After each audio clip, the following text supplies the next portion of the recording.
Assalamualaikum warahmatullahi wabarakatuh. Selamat pagi anak-anakku sekalian.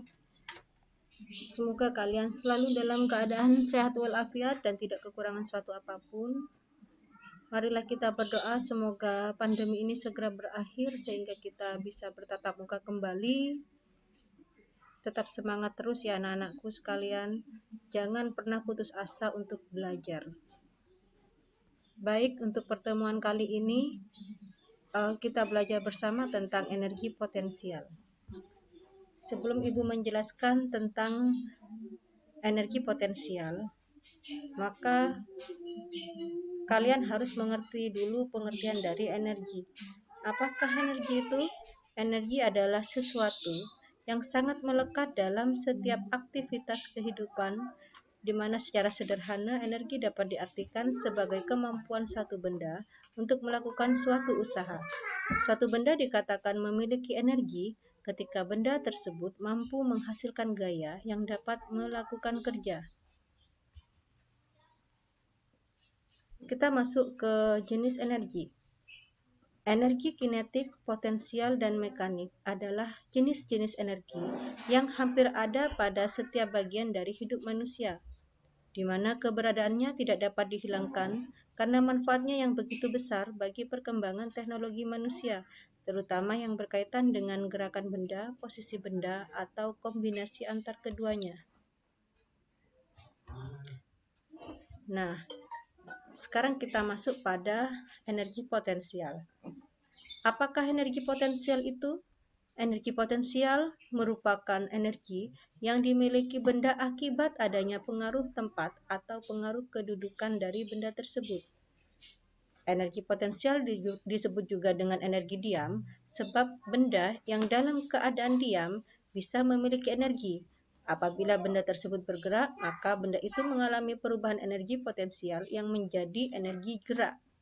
Energi potensial mempunyai beberapa bentuk diantaranya yaitu energi potensial gravitasi, energi potensial pegas, dan lain-lain.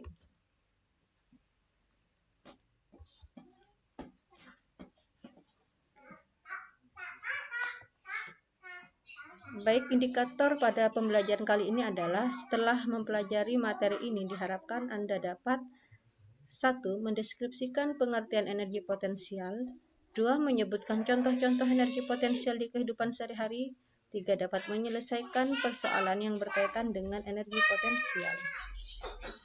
Nah, sekarang kita masuk ke materinya ya. Nah, untuk energi potensial, rumus energi potensial adalah EP sama dengan M kali G kali H. Energi potensial ada disebabkan adanya gravitasi bumi. Energi potensial disebabkan karena adanya M massa benda di mana satuannya adalah kilogram, G adalah percepatan gravitasi di mana satuannya adalah meter per second kuadrat, dan H adalah tinggi benda dari permukaan tanah. Satuan simbolnya adalah meter. EP, nah EP itu satuannya adalah joule. Nah, jadi nanti kalau misalkan mencari EP, nah nanti apa simbolnya ya satuannya ya joule. Kalau massa berarti kilogram.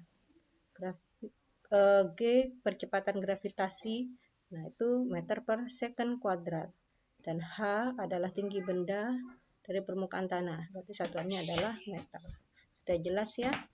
Kemudian ciri-ciri energi potensial. Nah, berikut ini adalah ciri-cirinya.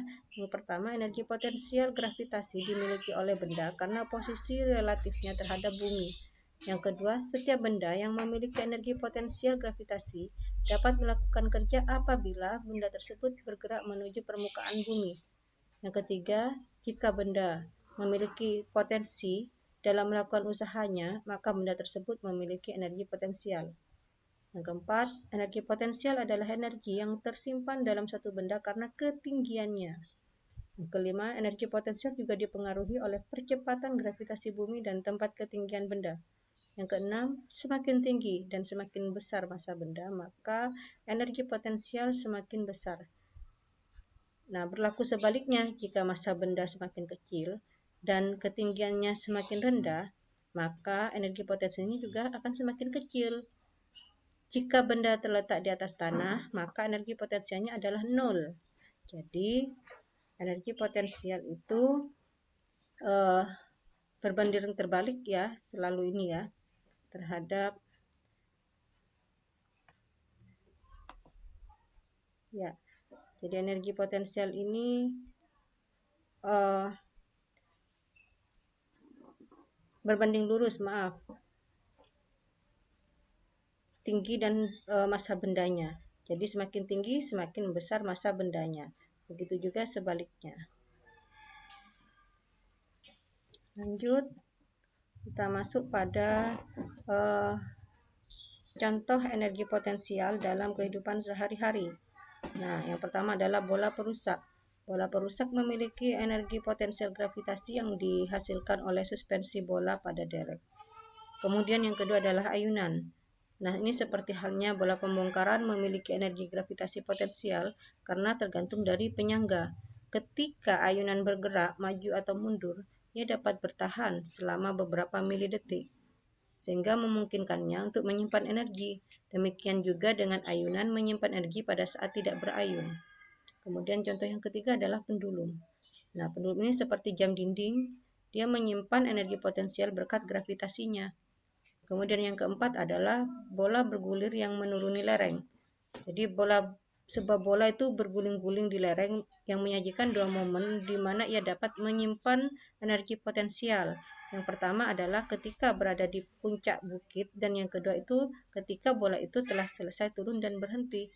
Kemudian contoh yang kelima adalah liga. Liga dalam keadaan alaminya tidak memiliki energi potensial.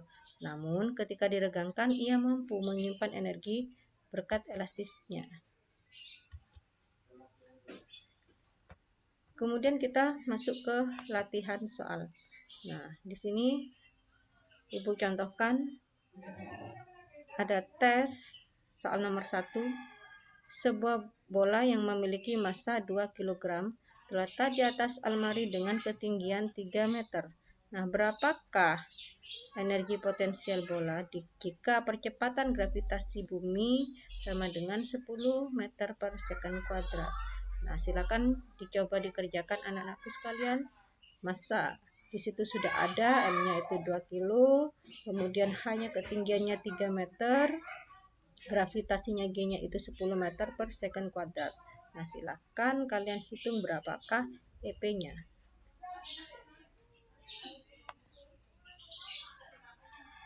Ya.